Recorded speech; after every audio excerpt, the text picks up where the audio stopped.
Hello and welcome to my channel. I'm Mary Gunner, and in this episode I just basically wanted to give you a channel update because posting has been, I know it's been due, and just had a very hectic week that includes the dating and work, of course. God, sometimes so hard to actually make time for YouTube and post a video. So when you have a busy, life, especially social life, like I said, I am dedicated to my channel and I just like to keep you in the loop. It's like 4 degrees and absolutely freezing. I've got the heater on full blast in the bed. I went on a date a few weeks ago. It was the most weirdest, I tell you, weirdest date ever. And I'm saying that because, well, I'll explain the story to you. The dating site that I actually met him on was called Plenty of Fish, so POF. And if you pronounce that in short, it's kind of like saying poof or poff or something like that. Yeah, it sounds funny. Yeah. Anyway, I met this guy on there. Look, to tell you the truth, his profile looked okay. When I looked at him, his photo, I didn't think, oh wow, he's a hunk or he's a spunk. He was just your average Joe. Anyway, I sort of started chatting, and then he said, that he was a nice guy, blah blah blah, some ex-army guy. Anyway, look, I decided that I would meet him after chatting to him online.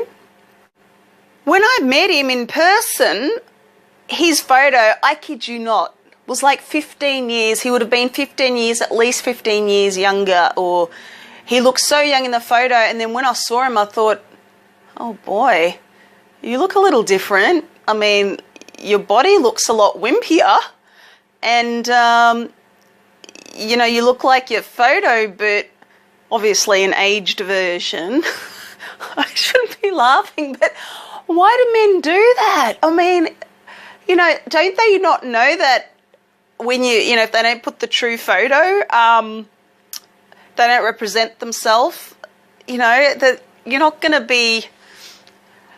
I think they just do that because they probably hope that you will like them in person, or maybe, his charm will wow you, and he'll actually score the jackpot. Physically, I wasn't attracted to him, but since he was already there, I thought, well, might as well just have a chat.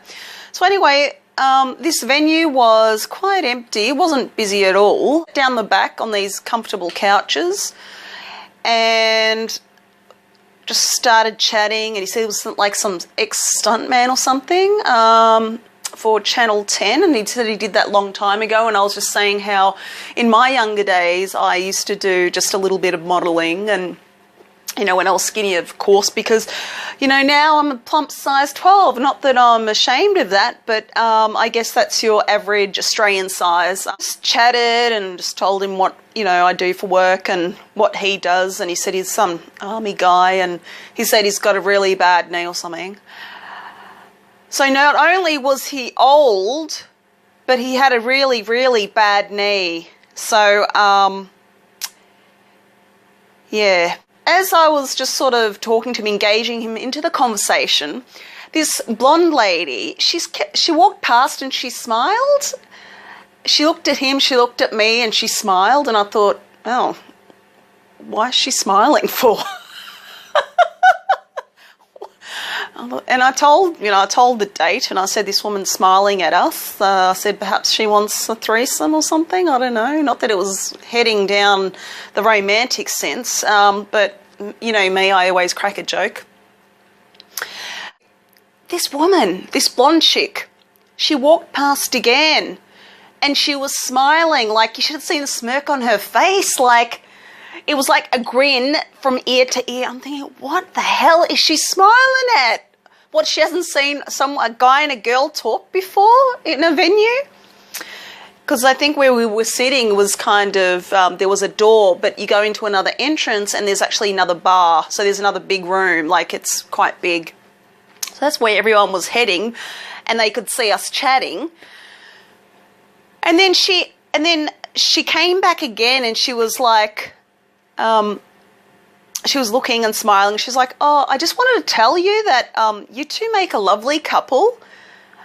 And then I thought, well, she's made all that effort to actually make a conversation, and I wasn't really into the guy anyway. Nothing was going to happen romantically. I was never going to take him back to the second date. So in that sense, I stood up and I sort of said to her, hey, would you like to join us? This is my first date. I have a first date here. I've never met this guy before, and I've never met you before, but please take a seat and we'll all get to know each other. And then she started screaming. Whoops. She started screaming. She was heading towards the bar. Oh my God, it was so funny. She's like, no, no. And I'm like, oh my God, what a nutter.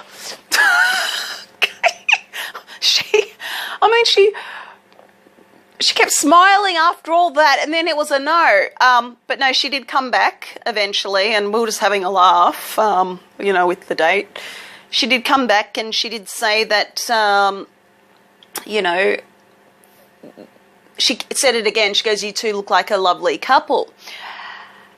And then, and then she sort of introduced herself to me, said she was a businesswoman, and she's got some sort of group of businesswomen back inside, and she invited me if, she said, come and join us for a drink after.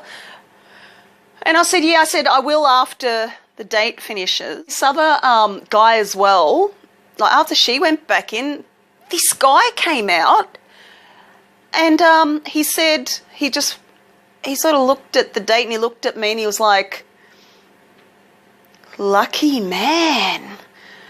And I thought, okay, that's enough. I mean, what the fuck is going on tonight? Why is everybody talking to us? That doesn't happen when you're on a date.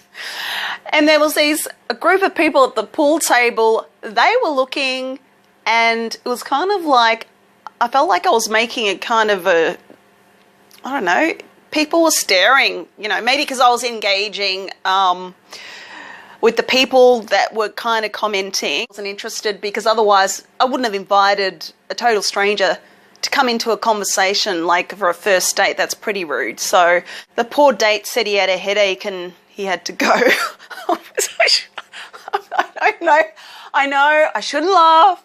The poor guy, usually it's the woman that has a headache, but because he probably knew that I wasn't, but he was like a really, he was a gentleman, even though, we didn't have anything in common really much. It was such a laugh that night. And then I actually made some new friends. So that was the weirdest night ever. I made some new girlfriends. So after he said he had a headache, he left. And I went in and chatted to the girls, and it was good. It was a good night to these business women. Yeah, so I just wanted to share with you my weirdest date ever.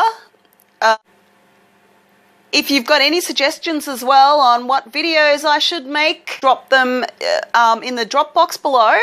I'd love to hear any of your ideas. And if you've been sending me messages, I do apologise that I haven't actually responded yet. Like I said, it's been a busy week with work and my personal life, and trying to, do the YouTube thing as well.